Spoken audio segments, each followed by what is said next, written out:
ओम नमो भगवते वासुदेवाय। प्रेम से बोले भगवान बृहस्पति देव की जय, भगवान विष्णु की जय। भक्तों, आज है बृहस्पतिवार और आज आप श्रवण करेंगे बृहस्पतिवार की संपूर्ण व्रत कथा। भक्तों, बृहस्पतिवार की व्रत कथा का श्रवण करने से सभी मनोकामनाएं पूरी होती है। जिसके मन में जो कामनाएं हैं भगवान बृहस्पति देव सभी को पूर्ण करते हैं। जो सद्भावना पूर्वक बृहस्पतिवार का व्रत करता है एवं कथा पढ़ता है अथवा सुनता है, दूसरों को सुनाता है, बृहस्पति देव उसकी सभी मनोकामनाएं पूर्ण करते हैं। भगवान बृहस्पति देव उसकी सदैव रक्षा करते हैं। जो संसार में मनुष्य सद्भावना से भगवान बृहस्पति देव का पूजन व्रत सच्चे हृदय से करते हैं तो उनकी सभी मनोकामनाएं पूर्ण करते हैं। तो भक्तों, आज बृहस्पतिवार के दिन आप बड़ी श्रद्धा और भक्ति के साथ बृहस्पतिवार की व्रत कथा का अंत तक श्रवण करें।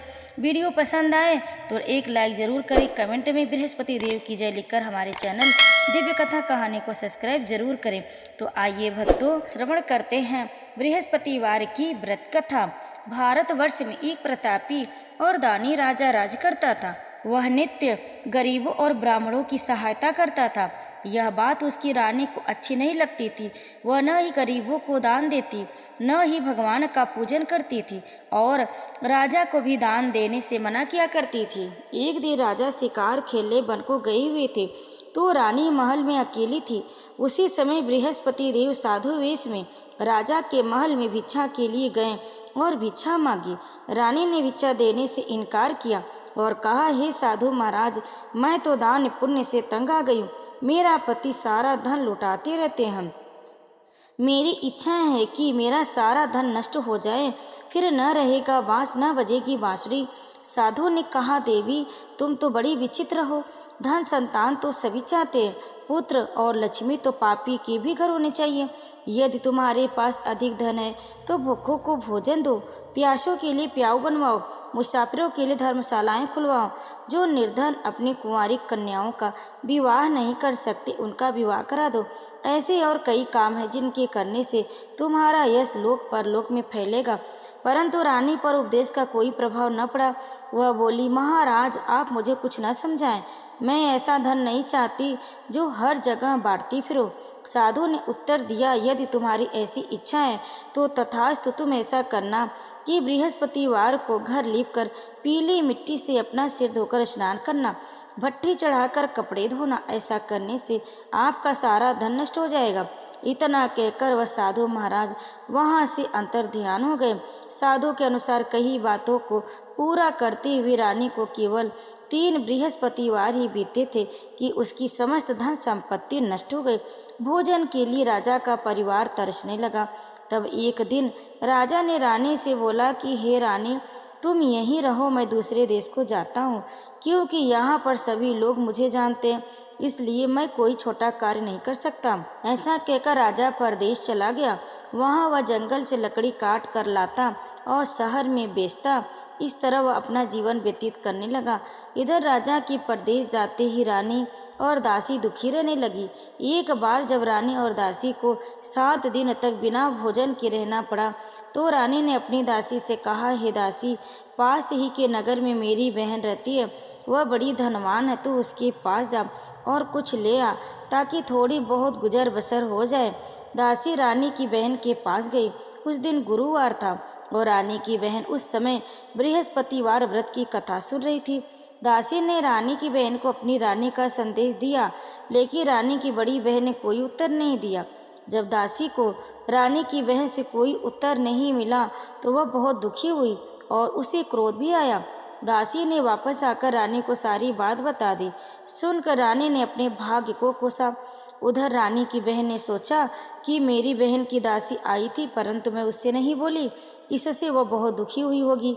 कथा सुनकर और पूजन समाप्त करके वह अपनी बहन के घर आई और कहने लगी, हे बहन, मैं बृहस्पतिवार का व्रत कर रही थी और कथा सुन रही थी।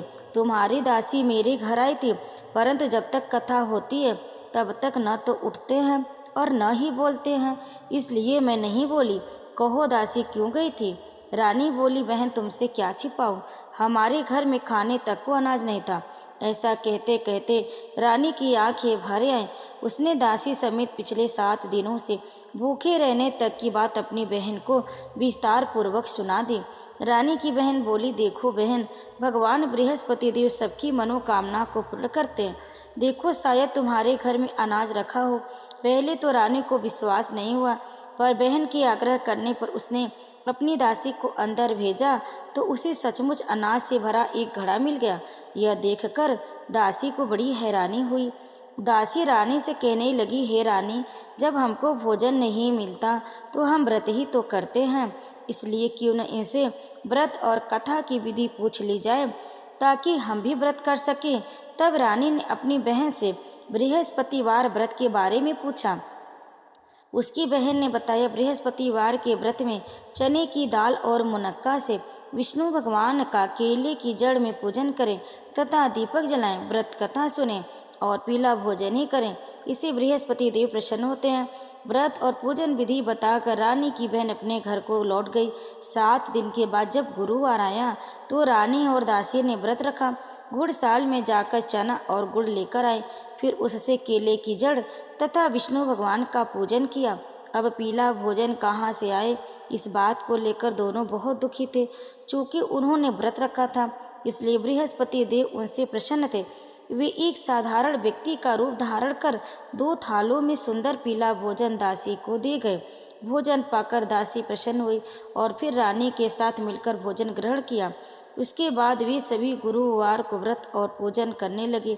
बृहस्पति भगवान की कृपा से उनके पास फिर से धन संपत्ति आ गई, परंतु रानी फिर से पहले की तरह आलस्य करने लगी। तब दासी बोली, देखो रानी, तुम पहले भी इस प्रकार आलस्य करती थी, तुम्हें धन रखने में कष्ट होता था, इसी कारण सभी धन नष्ट हो गए, और अब जब भगवान बृहस्पति की कृपा से धन मिला है तो तुम्हें फिर से आलस्य होता है। रानी को समझाते हुए दासी कहती है कि बड़ी मुसीबतों के बाद हमने यह धन पाया है, इसलिए हमें दान पुण्य करना चाहिए, भूखे मनुष्यों को भोजन कराना चाहिए और धन को शुभ कार्यों में खर्च करना चाहिए, जिससे तुम्हारे कुल का यश बढ़ेगा, स्वर्ग की प्राप्ति होगी और पितृ प्रसन्न होंगे। दासी की बात मानकर रानी अपना धन शुभ कार्यों में खर्च करने लगी, जिससे पूरी नगर में उसका यश फैलने लगा। एक दिन राजा दुखी होकर जंगल में एक पेड़ के नीचे आसन जमाकर बैठ गया। वह अपनी दशा को याद करके व्याकुल होने लगा। बृहस्पतिवार का दिन था। एकाएक उसने देखा कि निर्जन वन में एक साधु प्रकट हुए। वह साधु वेश में स्वयं बृहस्पति देवता थे। लकड़हारे के सामने आकर बोले, हे लकड़हारे, इस सुनसान जंगल में तू चिंता मग्न क्यों बैठा है? लकड़हारे ने दोनों हाथ जोड़कर प्रणाम किया और उत्तर दिया, महात्मा जी, आप सब कुछ जानते हैं, मैं क्या कहूँ? यह कहकर रोने लगा और साधु को अपनी आत्मकथा सुनाई। महात्मा जी ने कहा, तुम्हारी स्त्री ने बृहस्पति के दिन बृहस्पति भगवान का निरादर किया, जिसके कारण रुष्ट होकर उन्होंने तुम्हारी यह दशा कर दी। अब तुम चिंता को दूर करके मेरे कहने पर चलो तो तुम्हारे सब कष्ट दूर हो जाएंगे और भगवान पहले से भी अधिक संपत्ति देंगे।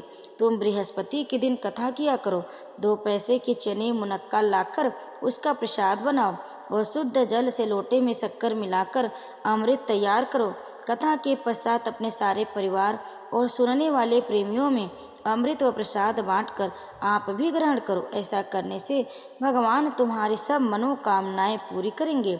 साधु के ऐसे वचन सुनकर लकड़हारा बोला, हे प्रभु, मुझे लकड़ी बेचकर इतना पैसा नहीं मिलता जिससे भोजन के उपरांत कुछ बचा सको।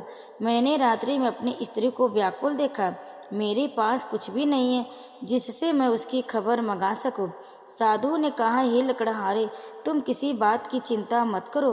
बृहस्पति के दिन तुम रोजाना की तरह लकड़ियां लेकर शहर को जाओ। तुमको रोज से 2 गुना धन प्राप्त होगा, जिससे तुम भली भांति भोजन कर लोगे तथा बृहस्पति देव की पूजा का सामान भी आ जाएगा।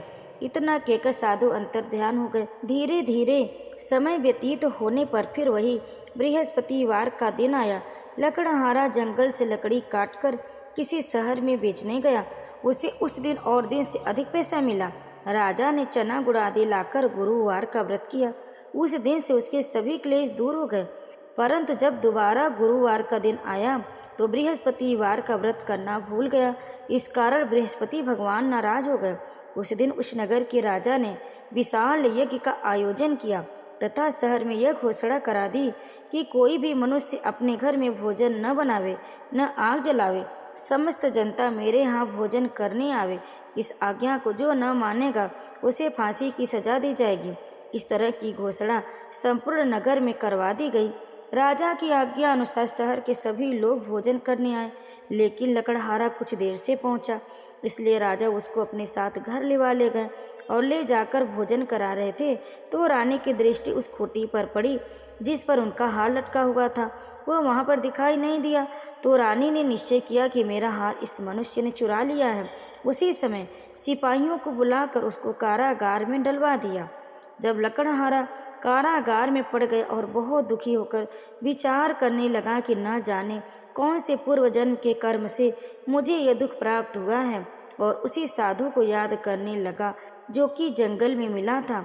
उसी समय तत्काल बृहस्पति देव साधु के रूप में प्रकट हुए और उसकी दशा को देखकर कहने लगे, अरे मूर्ख, तूने बृहस्पति देव की कथा नहीं की, इस कारण तुझे दुख प्राप्त हुआ। अब चिंता मत कर।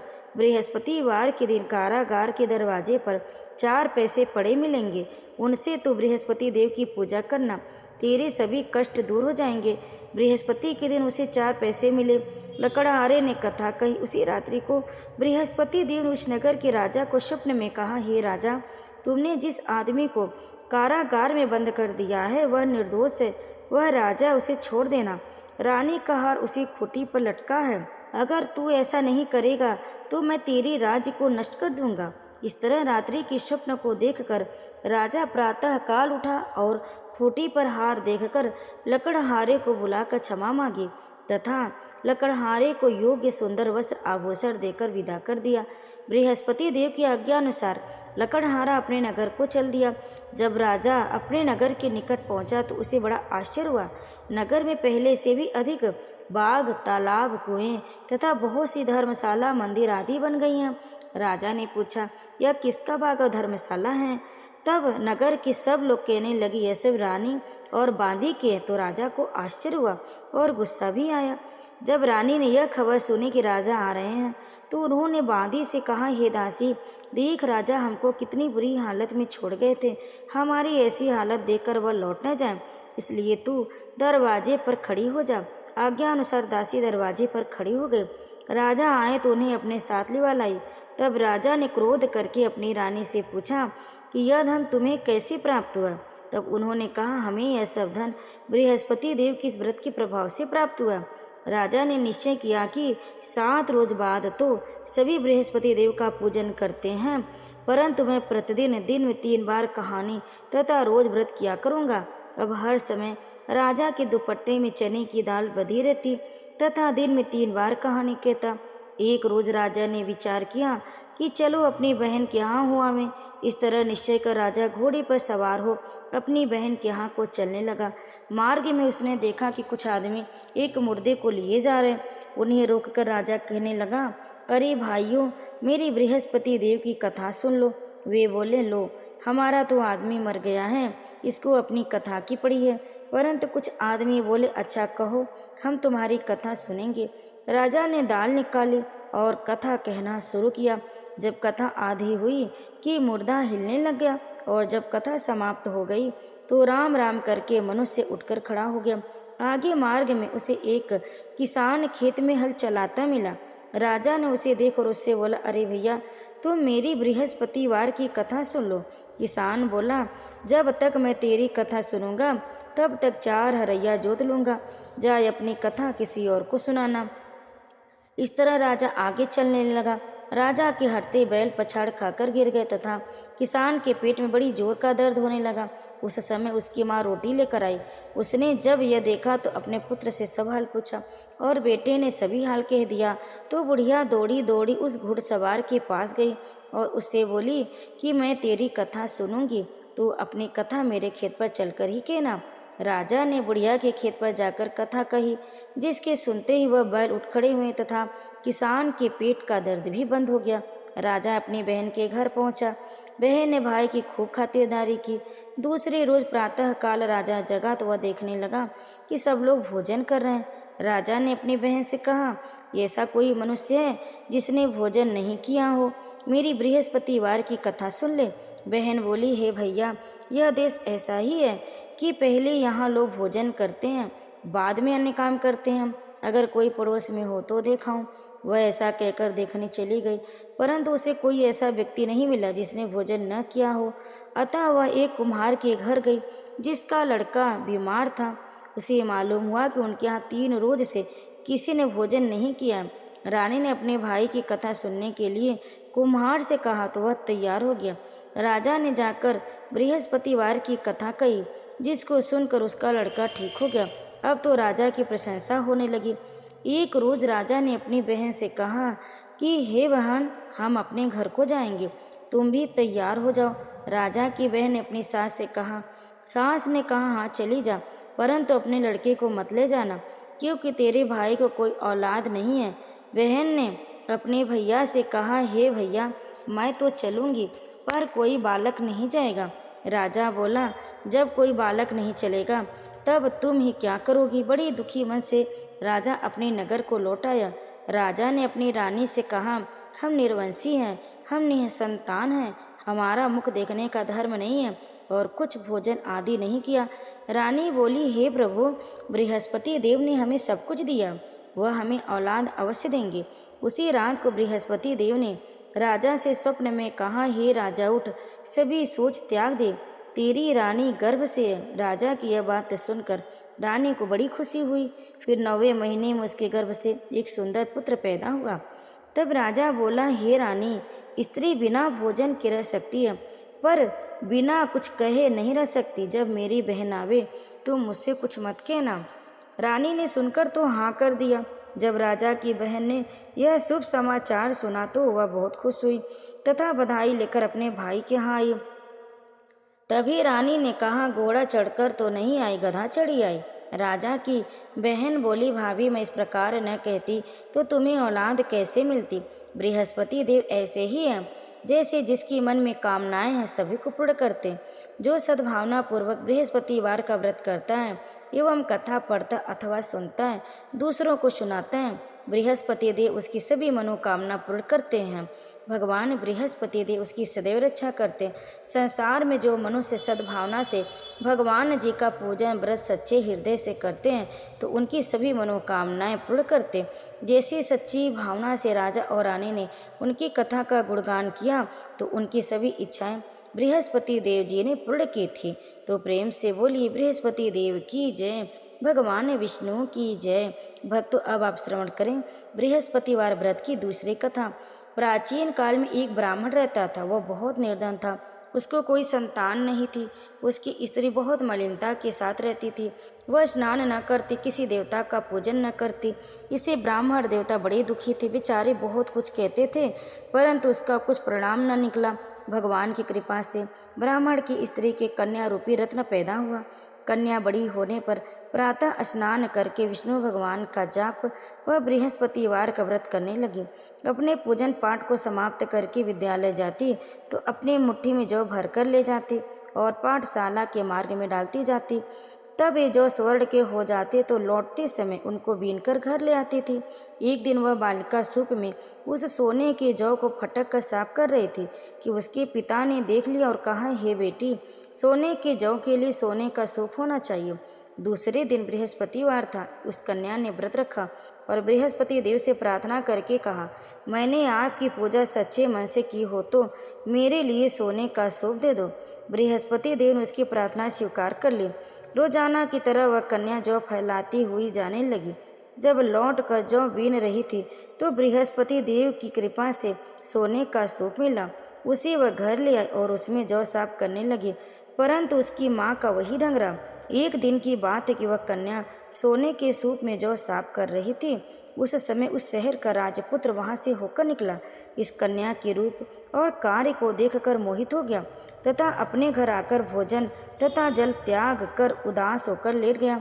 राजा को इस बात का पता लगा तो अपने प्रधानमंत्री के साथ उसके पास गए और बोले, हे बेटा, तुम्हें किस बात का कष्ट है? किसी ने अपमान की अथवा और कारण हो सो कहो, मैं वही कार्य करूँगा जिसमें तुम्हें प्रसन्नता हो। अपने पिता की राजकुमार ने बातें सुनी तो वह बोला, मुझे आपकी कृपा से किसी बात का दुख नहीं है। किसी ने मेरा अपमान नहीं किया है, परंतु मैं उस लड़की से विवाह करना चाहता हूँ जो सोने की सूप में जौ साफ कर रही थी। यह सुनकर राजा आश्चर्य में पड़ा और बोला, हे बेटा, इस तरह की कन्या का पता तुम ही लगाओ, मैं उसके साथ तेरा विवाह अवश्य करवा दूंगा। राजकुमार ने उस लड़की के घर का पता बतलाया। तब मंत्री उस लड़की के घर गए और ब्राह्मण देवता को सभी हाल बताया। ब्राह्मण देवता राजकुमार के साथ अपनी कन्या का विवाह करने के लिए तैयार हो गए तथा विधि विधान के अनुसार ब्राह्मण की कन्या का विवाह राजकुमार के साथ हो गया। कन्या के घर से जाते पहले की भांति उस ब्राह्मण देवता के घर में गरीबी का निवास हो गया। अब भोजन के लिए भी अन्न बड़ी मुश्किल से मिलता था। एक दिन दुखी होकर ब्राह्मण देवता अपनी पुत्री के पास गए। बेटी ने पिता की दुखी अवस्था को देखा और अपनी माँ का हाल पूछा। तब ब्राह्मण ने सभी हाल कहा। कन्या ने बहुत सा धन देकर अपने पिता को विदा कर दिया। इस तरह ब्राह्मण का कुछ समय सुखपूर्वक व्यतीत हुआ। कुछ दिन बाद फिर वही हाल हो गया।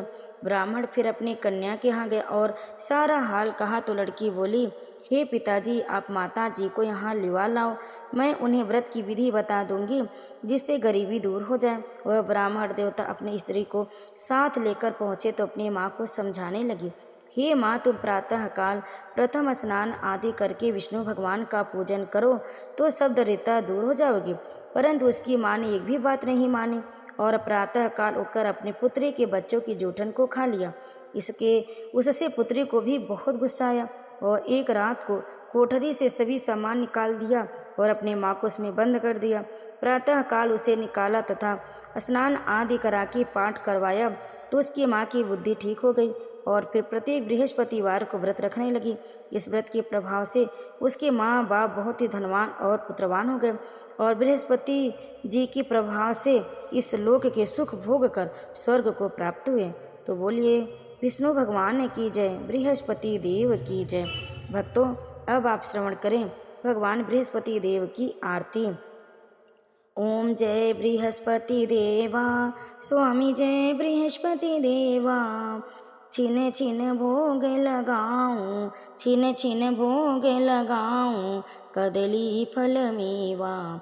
ओम जय बृहस्पति देवा, तुम पूर्ण परमात्मा, तुम अंतर्यामी, स्वामी तुम अंतर्यामी। जगत पिता जगदीश्वर, तुम सबके स्वामी। ओम जय बृहस्पति देवा, चरणामृत निज निर्मल, सब पातक हरता, स्वामी सब पातक हरता। सकल मनोरथ दायक, कृपा करो भरता। ओम जय बृहस्पति देवा, तन मन धन अर्पण कर, जो जन शरण पड़े, स्वामी जो जन शरण पड़े, प्रभु प्रकट तब होकर आकर द्वार खड़े। ओम जय बृहस्पति देवा, दीन दयाल दयानिधि, भक्तन हितकारी, स्वामी भक्तन हितकारी। पाप दोष सब हरता, भव बंधन हारी। ओम जय बृहस्पति देवा, सकल मनोरथ दायक, सब संशय हारी, स्वामी सब संशय हारी। विषय विकार मिटाओ, संतन सुखकारी। ओम जय बृहस्पति देवा, जो कोई आरती तेरी प्रेम सहित गावे, स्वामी प्रेम सहित गावे। जेठानंद आनंद कर, सो निश्चय पावे। ओम जय बृहस्पति देवा, ओम जय बृहस्पति देवा, स्वामी जय बृहस्पति देवा। छिन छिन भोग लगाऊं, छिन छिन भोग लगाऊं, कदली फल मेवा। ओम जय बृहस्पति देवा, ओम जय बृहस्पति देवा। प्रेम से बोलिए बृहस्पति देव की जय, भगवान विष्णु की जय, माता लक्ष्मी की जय, सर्व देवी देवता की जय। भक्तों, कथा को अंत तक श्रवण करने के लिए आप सभी भक्तों का बहुत बहुत धन्यवाद। अगर आपको हमारी ये कथा पसंद आई, वीडियो अच्छी लगी तो वीडियो को लाइक ज़रूर करें, अधिक से अधिक शेयर करें अपने परिवारजनों में, मित्रजनों में, और कमेंट में बृहस्पति देव की जय लिखकर हमारे चैनल दिव्य कथा कहानी को सब्सक्राइब जरूर कर लें। आप सभी भक्तों पर बृहस्पति देव कृपा सदैव बनी रहे। प्रेम से बोलिए बृहस्पति देव की जय। ओम नमो भगवती वासुदेवाय।